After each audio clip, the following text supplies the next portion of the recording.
Hey YouTube, this is Gamer Corey. We are here today with some Airline Empires. On my old channel, I had quite a few people that had asked me actually how to do a tutorial on playing this game. I haven't actually played it for quite some time, but on their website, which I'll put in the description below, there are two free worlds that are actually starting tomorrow, 6 o'clock UTC time. And so we have the realistic world, which is 15 minutes from 1990 to 2020, and then we have a no restrictions from the same time period, but it's 20 minutes per day.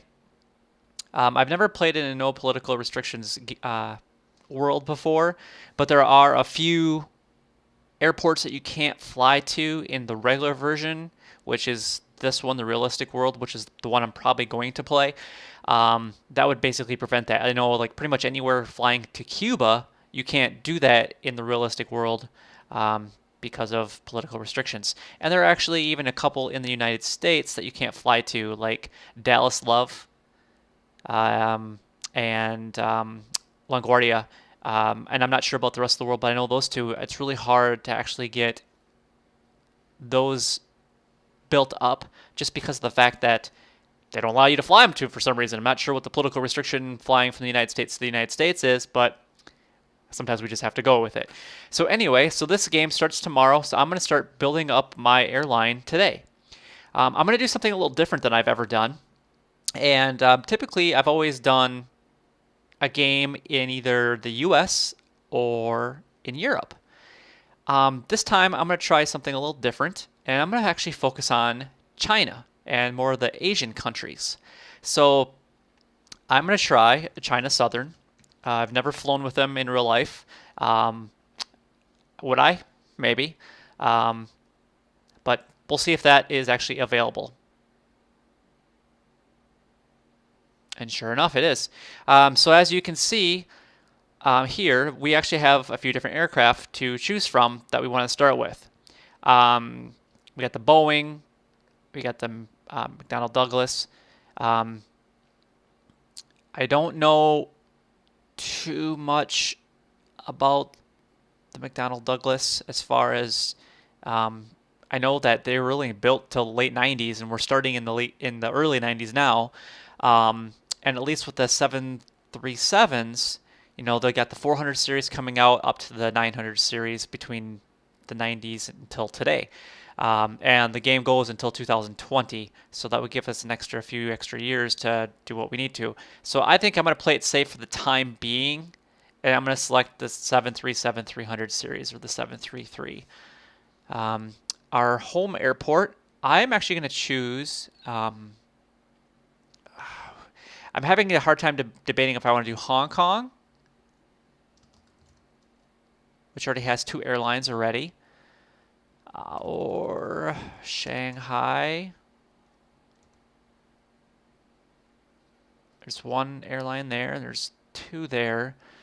This one's obviously probably the PVG. How about Beijing? There's two there. So as you can kind of see, China actually has a few different airlines. But the nice thing about flying in these types of countries, like an African airline or an Asian airline, or maybe even an Australian, or possibly even a South American airline, is you don't have as much competition that you're fighting against all the time. So you have less management involved with that. And the nice thing about flying to the US is typically, yes, you'll have some competition there from the main airports, but the smaller ones you won't have as much competition. So that's nice.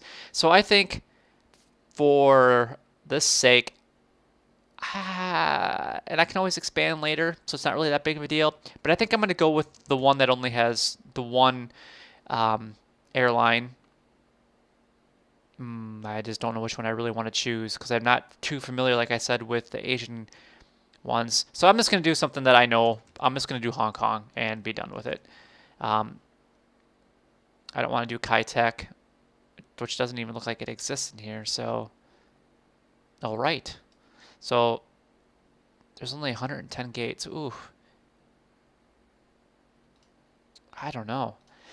How about Shanghai had quite a few though, if I remember right. Yeah, so there's only 10 gates being taken. Yeah, so let's do Shanghai and just be done with it. Done. So our new airline is being incorporated. Let's see here. So we have the one aircraft, which is the 737. Obviously, there's not going to be any used aircraft. The game hasn't even started. Um, so we can't even buy or sell during the first game of the month. We should be able to order some new ones, which are listed all here. Um, let's see. Actually, the McDonnell Douglas. Let's see. 83. Yeah, see, like I said, it only goes until the late 90s. Um, so that would be very helpful. At least I could buy a few, then I could use those as short range airlines or airplanes for the time being. But we need them as fast as possible. So the first time that you get one, it's going to take double what it says here. So if it takes 2 weeks, every 2 weeks you get a plane, it's going to take 4 weeks for that first one. So what we're kind of looking for is what we need to do that has a decent amount of passengers and that only takes 1 week to get an ATR, maybe, which that looks like it's probably going to be my best option, at least at the present time.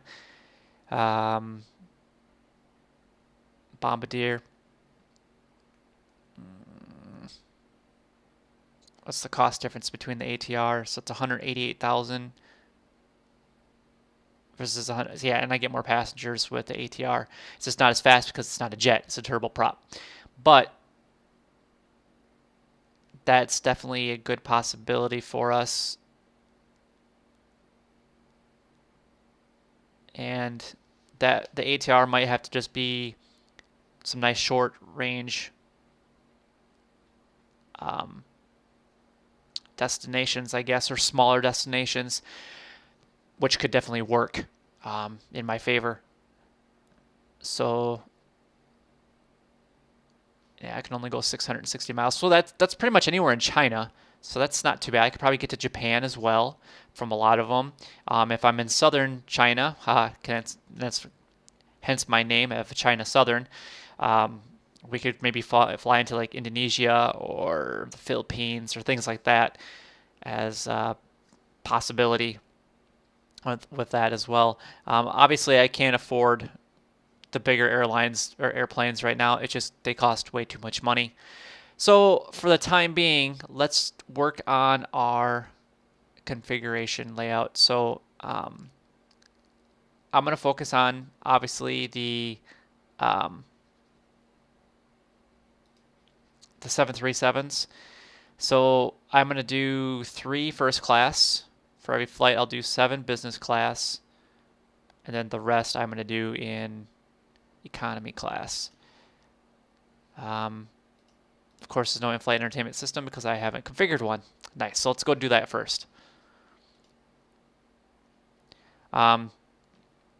So here is just basically a list of different things you want to put into the airplane. Obviously, we can't do these here from video games down to mobile phone just because we're not in that current year yet. So there's nothing we can do about that.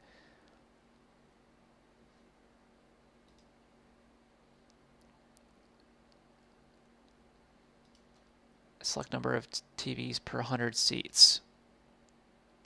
Let's do 4. So 25 people get one, and we'll do the medium. So we'll put that in there. Audio on demand.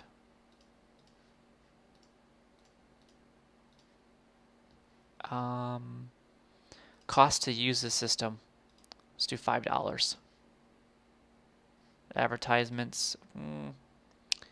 Every 25 minutes. Would be nice if there was a half an hour one, but I'm not really sure why it's 25 minutes. That just kind of seems kind of weird to me.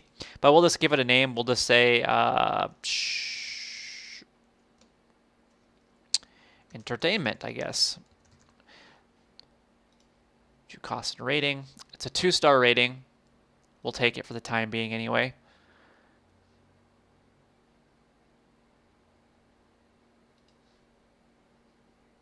All right, so we'll just create that new configuration. We'll do that 3, 7, and the rest in economy, which I believe was 130, if I remember right. Whoops, not 4. That would be a pretty shitty airline. So for all these, I'm going to select the same entertainment system. You could technically go in there and actually make one for first class and make one for business and etc. But we're not going to do that. Save that configuration. All right, so that has that. All right, so what we need to do now is go back into our configure the in-flight services. We're going to create a new config. And here we're actually going to be given the option to do breakfast, lunch, dinner, snacks, etc. So what I'm going to do is do worst. There are 1, 3, and 5. And we're going to do kind of the cost accordingly. So you could make them pay $50 for a $6 meal. Obviously, we're not going to. We're going to do about double.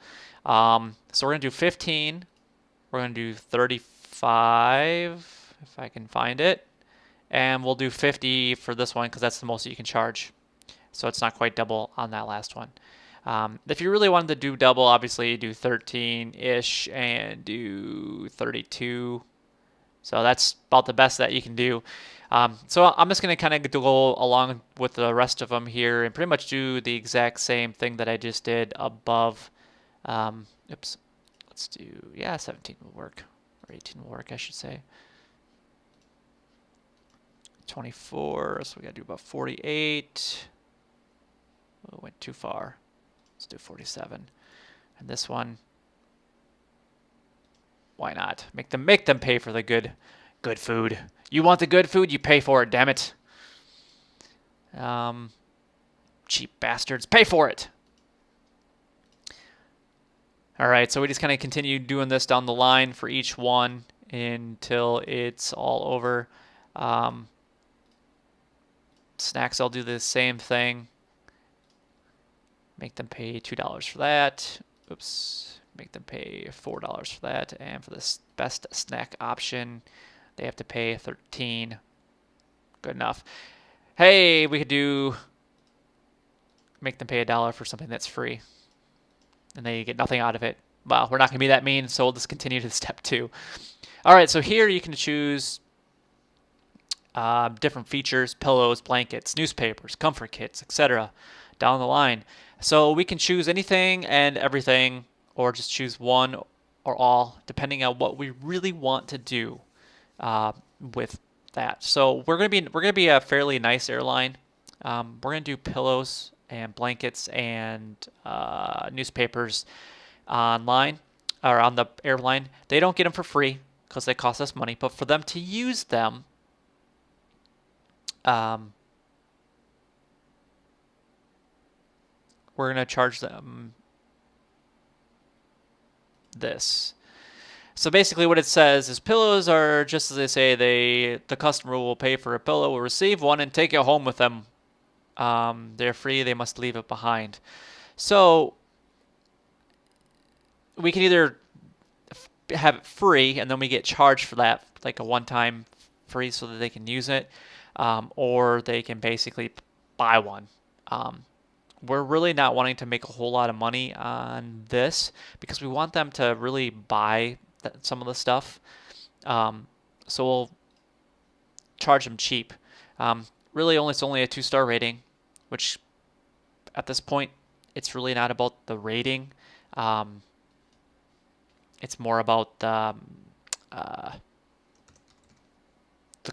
profit that we can, which per flight cost per max per passenger. Okay, so this is what it's going to cost me for every flight, no matter what. And this is what I could potentially make on each passenger. So if I had a completely full aircraft, I could make quite a bit of money. So hopefully we do. If we start seeing that there's a drop in our profits, then we can restructure this and get rid of this one completely if we want to. So there we go. So let's order up another aircraft. So I want to do a couple of the ATRs. Just keep in mind that when you start building in other aircraft, you're going to select more of the what am I trying to say? It's going to cost more in maintenance, and that's all you're going to get. So it is what it is, I guess. So 5 years. Let's do 2. Let's make sure 3. So it's going to cost me $3 million to get 3 aircraft, but I'll get 1 within 2 weeks. So that's kind of what we want. So we're going to do confirm the lease. We're going to go back and buy another aircraft. Obviously, you can see that a lot of people are going to buy the ATR. One is it's more cost effective than a jet. It doesn't quite go as fast, but you're going to have a lot more profits with them. Order new aircraft. We're going to focus on obviously the 737 on the classics. So you can see here that you can order the 7400 or the 737-400 series right here.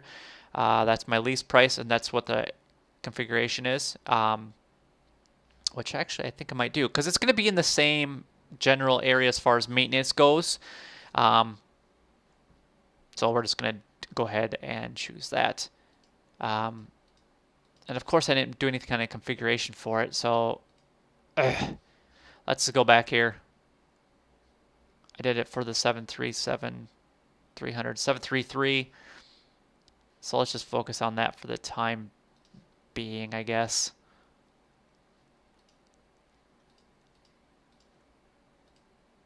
Let's do 1.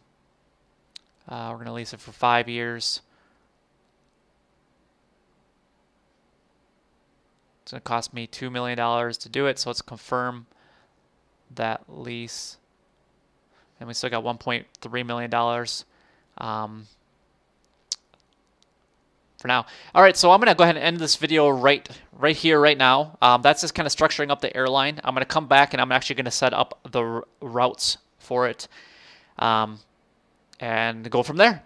So if you guys enjoyed this video, please hit that subscribe button and also hit that like button. It helps me out a lot. It's greatly appreciated. Until next time, YouTube, you guys.